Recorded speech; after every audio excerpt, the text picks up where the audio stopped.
Rozprávočky pre najmenších na dobrú noc. Zlaté okná. Katka s mamičkou bývali v malom domčeku na kopci. Zo záhrady mali krásny výhľad na dom, ktorý stál na druhej strane údolia. Bol to veľmi zvláštny dom, lebo mal zlaté okná. Katka vždy túžila pozrieť sa na ten dom zblízka.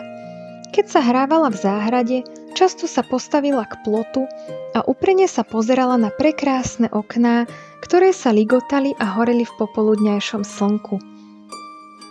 Potom si vzdychla a povedala si: chcela by som bývať v takom dome.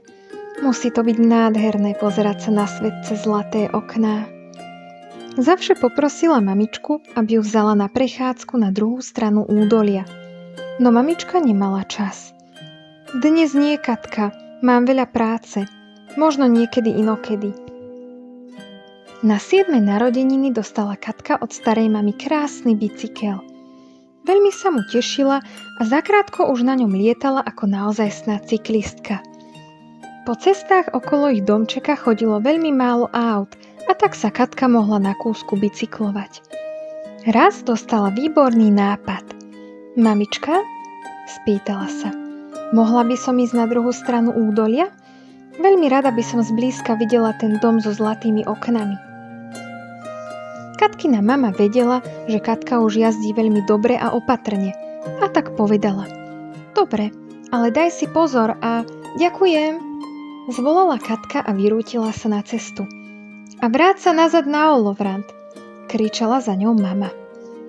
Katka sa teda vydala na druhú stranu údolia. Držala sa pri kraji cesty a popri plotoch prechádzala s najväčšou opatrnosťou. Ako sa blížila k domu so zlatými oknami, bola čoraz vzrušenejšia. Konečne bude môcť vidieť tie zlaté okná zblízka a možno jej domáci dovolia dotknúť sa ich. Prišla k prednej bráne domu. Oprela bicykel o plot a stlačila kľučku. Ešte predtým, než si pozriem okná zblízka, trochu si poobzerám záhradu. Pomyslela si, lebo si chcela predĺžiť okamih očakávania. No keď otvorila bránu, už nemohla vydržať.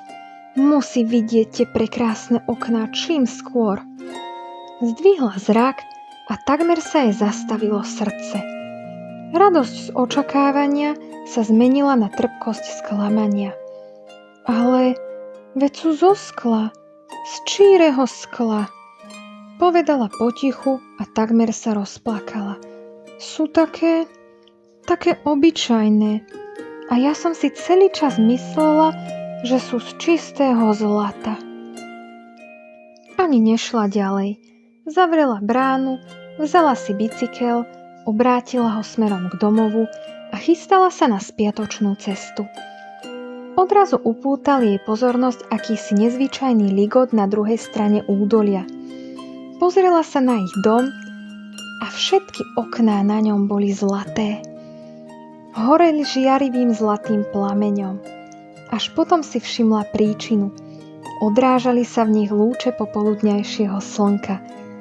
Takže vlastne aj ona bývala v dome so zlatými oknami.